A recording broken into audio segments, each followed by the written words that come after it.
Գյուրջան Կասկադ, ցանկացած համեմատություն մեր օգտին է։ Պարոն Հովհաննիսյան, իհարկե մեր հարաբերությունները ԵՄ հետ ՍԵՊԱ-ի շրջանակից անդին են զարգացել եւ դա շատ ուրախալի է, այլ ավելի լայն ոլորտներ են ներգրաված, այդուհանդերձ նաեւ պարոն Գևորգյանի հարցի տրամաբանության մեջ գնահատման, այսպես ասած, մեթոդը կամ գնահատման հիմքը ՍԵՊԱ-ն է եւ ՍԵՊԱ-ի կիրարկման ընթացքը, որակական գնահատման, KPI-ների մասին ենք խոսում, կատարողականի որակական գնահատման ուրեմն ցուցիչների, մենք գիտենք, որ ՍԵՊԱ-ի կիրարկմանը ԵՄ-ն ունի տարբեր աջակցության ծրագրեր եւ դրանց շրջանակներում ժամանակ առ ժամանակ ՍԵՊԱ-ի ընթացքի կիրարկման ընթացքի վերաբերյալ որոշակի գնահատման մեթոդաբանություններ մշակվում են, հիմա էլ թարմացման գործընթաց է գնում ճանապարհային քարտեզի եւ կան այնտեղ ներառված KPI-ներ որոշակի։ Իմ հարցը այլ է, KPI-ների մասով մենք ինչ որ չափով ախտորոշում արդեն արել ենք խնդիրների եւ ունենք հավաքագրված որոշակի խնդիրներ, որոնք ամեն տարի մենք բարձրաձայնում ենք եւ գիտենք, որ դրանց հիմքում եւ երևի թե խնդիրների ամենաառանցքային մասը կազմում է կարողությունների, մեր ինստիտուտների կարողությունների զարգացման անհրաժեշտությունը, որոնք անմիջականորեն ներգրաված են ՍԵՊԱ-ի կիրարկմանը եւ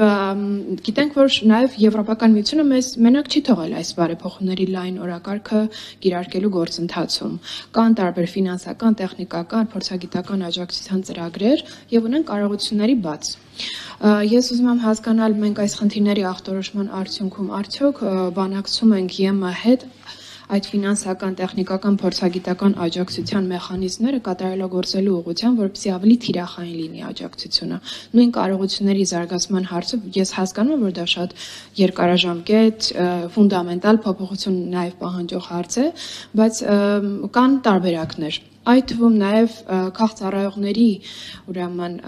աշխատանքի պայմանների հետ կապված փոփոխություններ, որոնք ավելի արդյունավետ կդարձնեն ՍԵՊԱ-ի կիրարկումը հենց այդ միջին եւ ներքևի օղակներում։ Ուզում հասկանալ առարկայական քննարկում եղել է այս մեխանիզմները լավարկելու կամ կատարելագործելու տեսանկյունից, որովհետեւ մենք KPI-ներ ունենք, խնդիրները ախտորոշված են վաղուց, առնվազն ֆունդամենտալ խնդիրները լուծման ուղղությամբ ինչ են կանում։ Շնորհակալ եմ։ Շնորհակալություն, այո, քննարկում ենք կարողությունների հարցը վերջի այդ ՍԵՊԱ ռետրիտը հենց հարցերից մեկը դա էր եւ հրավիրվել էր նախկին հանձնակատարը Մեգլեն Ակունևան Բուլղարիայի բանակցողներ անդամակցության եւ դա թեմաներից երևի կարևորագույններից մեկն էր նույնը անում ենք Բրյուսելի հետ այլ ֆորմատներով եւ աջակցության տարբերակներից մեկը դա խորհրդատուների ինստիտուտն է, նշել եմ, որ արդեն ունենք բարձրաստիճան խորհրդատու կառավարությունում Եվրոմիության կողմից, ունենք անդամ երկրներից նաև այդ ինստիտուտը Ֆրանսիայից 5 հատ խորհրդատու կան տարբեր մեր նախարարություններում եւ քննարկումներ կան այլ անդամ երկրների հետ նույնը կիրառելը։ Այստեղ իհարկե պետք է քննարկենք նաև մեր նախարարություններին, ներառյալ արտգործ նախարարությունը, համապատասխան կարողությունների ուժեղացումը եւ Եվրոմիության հետ գործընկերության եվրոինտեգրման հարցերով համապատասխան ստորաբաժանումների ստեղծում, ինչպես դա ազգային ժողովում այժմ չեմ կարող ավելի կոնկրետ պատասխան տալ այդ հարցին, բայց այդ հարցը օրակարգային կարևորագույն հարցերից է։ Դրան անդրադարձ կլինի նաև մեր օրակարգում Եվրոմիության հետ, որը շուտով կստորագրենք, ինչպես հայտնեցի։ Շնորհակալություն։ Ընտրեմ Տիկին Գալուս։ ԵՄ հետ նոր գործընկերության օրակարգի ստորագրման ժամկետներ մոտարապես կարող եք ասել։ Կարծում եմ գալիք ամիսների ընթացքում, ինչպես նշեցի, պատվիրակությունները, բանակցությունները իրավարտին են հասնում եւ դա պետք է ունենա ամենայն հավակնությամբ Հայաստան Եվրամիություն գործընկերության խորհրդի գալիք նիստի ընթացքում, որը այս պահին հունիսն է քննարկվում, դեռևս ստույգ չէ, ամենայն հավակնությամբ կլինի այդ միջոցառման շրջանակներում։ Շնորհակալություն, այլ հարցեր կան։ Եթե չկան, առաջարկում եմ խոսքը տրամադրել էկոնոմիկայի նախարարի տեղակալ պարոն Հովհակիմյանին, խնդրեմ պարոն Հովհակիմյան։ Շնորհակալություն պարոն Եղոյան։ Թերևս ուզում եմ նախանշել, որ էկոնոմիկայի բլոկով ԵՄ համագործակցության մասով ունենք 4 տարբեր ուղղություններով համագործակցություն, մեկը բոլորիս հայտնի SEPA-ի շրջանակներում տարվող համագործակցությունն է, երկրորդի մասին արդեն խոսվեց, սա ՀՀ-ԵՄ գործընկերության նոր օրակարգնավորի մասում եւս տնտեսության կտորը իր ուրույն տեղն ունի, դիմակայունություն եւ աճի ծրագրի մասով ունենք համագործակցություն եւ ԵՄ տնտեսական եւ ներդրումային պլանի մասով ունենք ակտիվ համագործակցություն,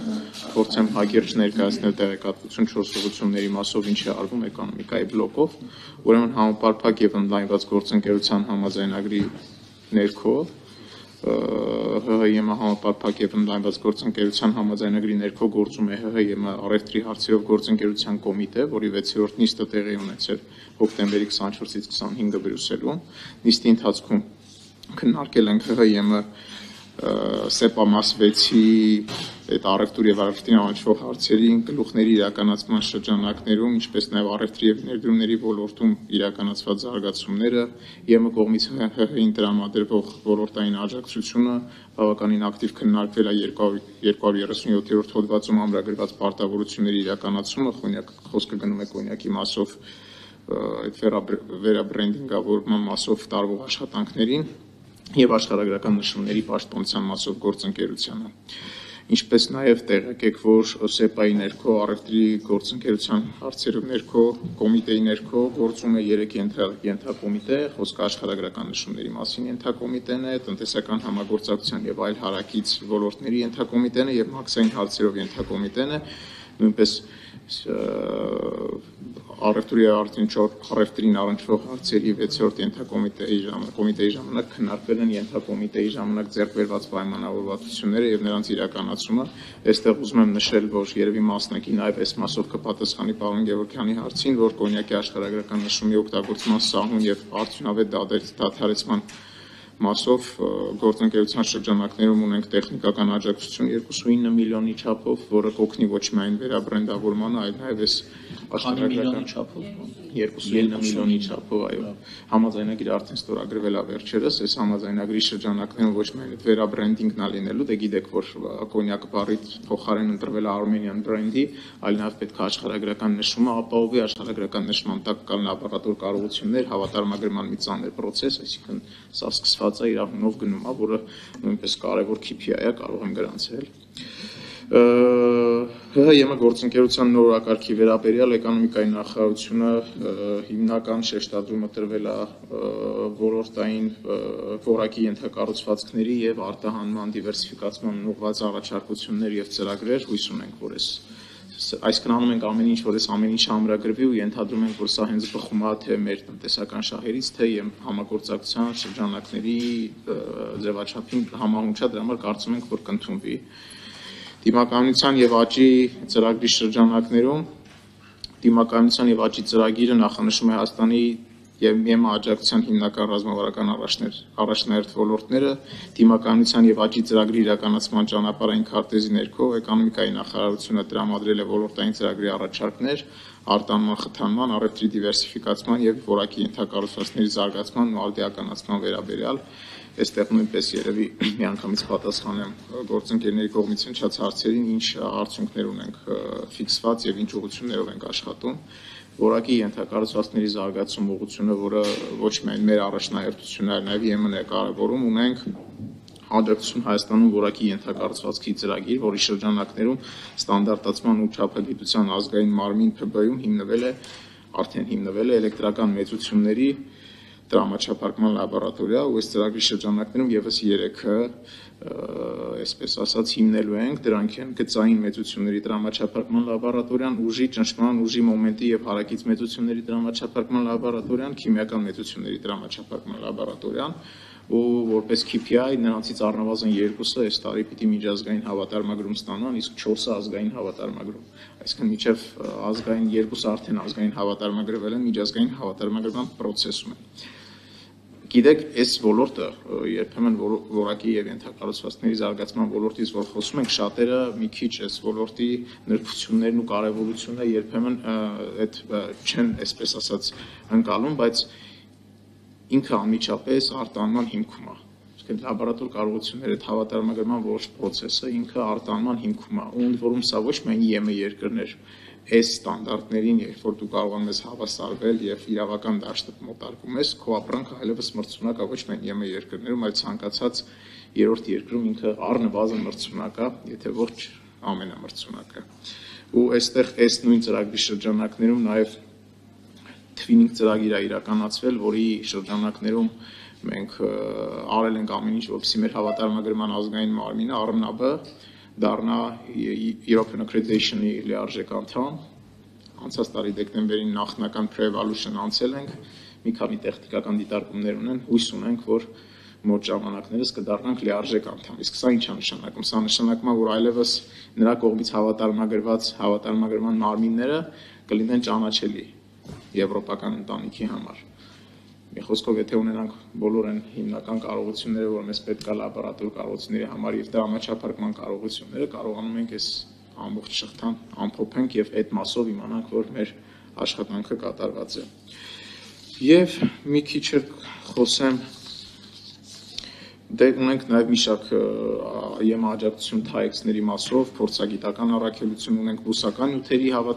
հավաստագրման մեթոդաբանության մասով, փորձագիտական առաքելություն ունենք ներքին շուկայում էլեկտրոնային գործարքների համար էլեկտրոնային նույնականացման ծառայությունների մասով, փորձագիտական առաքելություն ունենք